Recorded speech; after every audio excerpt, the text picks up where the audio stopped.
در سنت‌های کهن انرژی محور، درختان موجوداتی زنده در نظر گرفته میشن که مثل انسان ساختار انرژی دارن.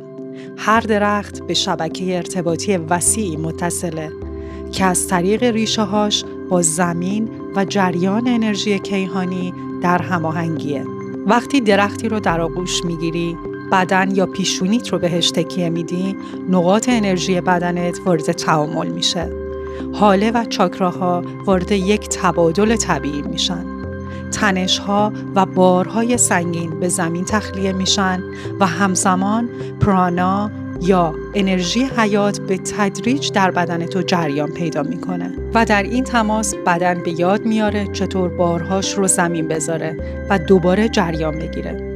اگر تا حالا این حس زیبا رو امتحان نکردی، حتما تجربهش کن و اگر تجربهش کردی، در کامنت ها تجربت رو با دیگران به اشتراک بذار.